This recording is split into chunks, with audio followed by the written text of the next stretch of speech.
बिस्मिल्लाहिर्रहमानिर्रहीम। मैं हूं शाहिद, आपका फिजिक्स टीचर। आज हम एक्सेलरेशन और उसकी टाइप्स को डिस्कस करेंगे।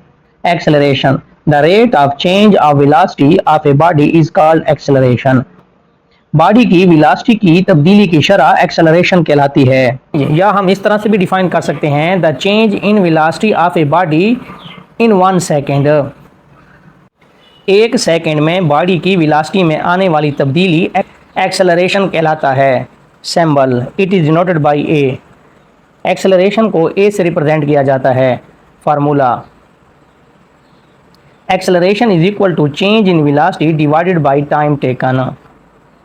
Change in velocity final velocity minus initial velocity के बराबर होती है, तो एक्सेलरेशन का फार्मूला बनेगा ए is equal to v f minus v i divided by t. Quantity, acceleration is a vector quantity.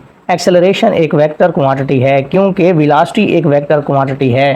Unit, S I unit of acceleration is metre per second square.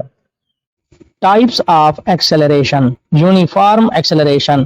If the velocity of a body change equally in equal interval of time, then the body is said to be moving with the uniform acceleration. अगर एक body की velocity equal interval of time में equally change होती है, तब body uniform acceleration के साथ हरकत करती हुई कहलाती है। For example, a body falling from a height towards the surface of earth.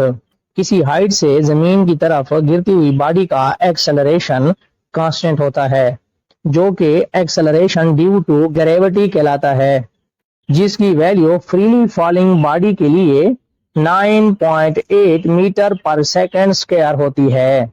Acceleration due to gravity की मैग्नीट्यूड हर फ्रीली फॉलिंग बॉडी के लिए कांस्टेंट होती है, इसलिए किसी हाइट से गिरती हुई फ्रीली फॉलिंग बॉडी का एक्सेलरेशन यूनिफॉर्म होता है।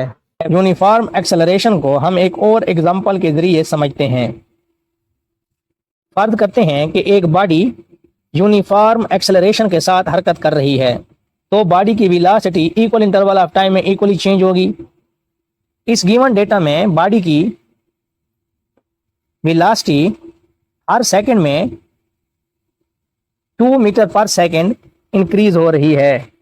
इस टेबल में टोटल टाइम और टोटल चेंज इन वेलोसिटी या इंक्रीज इन वेलोसिटी को दिखाया गया है। एक सेकंड में बॉडी की वेलोसिटी 2 मीटर पर सेकेंड है। 2 सेकंड में बॉडी की वेलोसिटी 4 मीटर पर सेकेंड है। 3 सेकंड में बॉडी की वेलोसिटी 6 मीटर पर सेकेंड है। 4 सेकंड में बॉडी की वेलोसिटी 8 मीटर पर सेकेंड है और 5 सेकंड में बॉडी की वेलोसिटी 10 मीटर पर सेकेंड है। फर्स्ट इंटरवल के लिए हम एक्सेलरेशन को कैलकुलेट करें। चेंज इन वेलोसिटी है 2 मीटर पर सेकेंड। दोनों वैल्यूज को एक्सेलरेशन के फार्मूला में पुट करने से एक्सेलरेशन की मैग्नीट्यूड आती है 2 मीटर पर सेकेंड स्क्वायर। इसी तरह सेकंड इंटरवल के लिए अगर हम एक्सेलरेशन की मैग्नीट्यूड को कैलकुलेट करें तो टाइम है 2 सेकेंड और चेंज इन वेलोसिटी है 4 मीटर पर सेकेंड। दोनों वैल्यूज को एक्सेलरेशन के फार्मूला में पुट करने से एक्सेलरेशन का मैग्नीट्यूड आता है 2 मीटर पर सेकेंड स्क्वायर। अगर हम किसी भी टाइम इंटरवल के लिए एक्सेलरेशन की मैग्नीट्यूड को कैलकुलेट करें तो वो 2 मीटर पर सेकेंड स्क्वायर ही आएगी, जिससे पता चलता है कि बॉडी यूनिफॉर्म एक्सेलरेशन के साथ हरकत कर रही है। सेकेंड टाइप है variable acceleration. If the velocity of the body do not change equally in equal interval of time, then the body is said to be moving with variable acceleration. अगर एक body की velocity equal interval of time में equally change नहीं होती, तो body variable acceleration के साथ हरकत करती हुई कहलाती है। इसे एक एग्जांपल के जरिए समझते हैं। एक बॉडी वेरिएबल एक्सेलरेशन के साथ मूव कर रही है, तो बॉडी की वेलोसिटी में इक्वल इंटरवल ऑफ टाइम में अनइक्वल चेंज आएगा। 1 सेकंड में बॉडी की वेलोसिटी में 1 मीटर पर सेकंड का चेंज आता है। 2 सेकंड में 4 मीटर पर सेकंड, 3 सेकंड में 9 मीटर पर सेकंड, 4 सेकंड में 16 मीटर पर सेकंड, 5 सेकंड में बॉडी की वेलोसिटी में 25 मीटर पर सेकंड का चेंज आता है। अगर हम फर्स्ट इंटरवल के लिए एक्सेलरेशन की मैग्नीट्यूड को कैलकुलेट करें तो टाइम है 1 सेकेंड चेंज इन वेलोसिटी है 1 मीटर पर सेकंड। दोनों वैल्यूज को एक्सेलरेशन के फार्मूला में पुट करने से एक्सेलरेशन का मैग्नीट्यूड आता है 1 मीटर पर सेकंड स्क्वायर। इसी तरह सेकंड इंटरवल के लिए टाइम है 2 सेकंड और चेंज इन वेलोसिटी है 4 मीटर पर सेकंड। दोनों वैल्यूज को एक्सेलरेशन के फार्मूला में पुट करने से एक्सेलरेशन की मैग्नीट्यूड आती है 2 मीटर पर सेकंड स्क्वायर। इसी तरह हम गिवन टाइम और चेंज इन वेलोसिटी की वैल्यू के लिए एक्सेलरेशन की मैग्नीट्यूड को कैलकुलेट करें तो वो डिफरेंट ही आएगी, जिससे हमें पता चलता है कि बॉडी वेरिएबल एक्सेलरेशन के साथ हरकत कर रही है। थर्ड टाइप है positive acceleration. If the velocity of an object increases with time then the object is said to be moving with positive acceleration. अगर एक ऑब्जेक्ट की वेलोसिटी टाइम के साथ इंक्रीज हो रही है तो वो ऑब्जेक्ट पॉजिटिव एक्सेलरेशन के साथ हरकत करता हुआ कहलाता है। The direction of positive acceleration is the same in which the body is moving without change in its direction. Positive acceleration की वही डायरेक्शन होती है जिस डायरेक्शन में बॉडी अपनी सिमत चेंज किए बगैर हरकत कर रही होती है। For example a ball rolling down on an inclined plane. एक बॉल इंक्लाइंड प्लेन से नीचे की तरफ रोल कर रही है।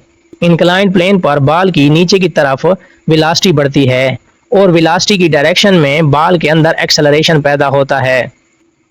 इस एक्सेलरेशन को पॉजिटिव एक्सेलरेशन कहते हैं। Negative acceleration. If the velocity of an object decreases then the object is said to be moving with negative acceleration. अगर एक ऑब्जेक्ट की वेलोसिटी डिक्रीज होती है तो ऑब्जेक्ट नेगेटिव एक्सेलरेशन के साथ हरकत करता हुआ कहलाता है। Direction of negative acceleration is opposite to the direction in which the body is moving. Negative acceleration की डायरेक्शन उस डायरेक्शन के मुखालिफ होती है जिसमें बॉडी हरकत कर रही होती है। Negative acceleration is also known as retardation. Negative acceleration को रिटार्डेशन भी कहते हैं। For example thrown vertically upward is moving with a negative acceleration as the velocity decreases with time. एक बॉल को वर्टिकली अपवर्ड फेंका जाए तो बॉल नेगेटिव एक्सेलरेशन के साथ हरकत करती है, क्योंकि जैसे जैसे वक्त गुजरता है इसकी वेलोसिटी डिक्रीज होती है। ऊपर हरकत करती हुई बॉल पर फोर्स ऑफ ग्रेविटी नीचे की तरफ एक्ट करती है, जिसकी वजह से बॉल की वेलोसिटी डिक्रीज होती है। बॉल में वेलोसिटी की अपोजिट डायरेक्शन में एक्सेलरेशन पैदा होता है, जिसे नेगेटिव एक्सेलरेशन कहते हैं।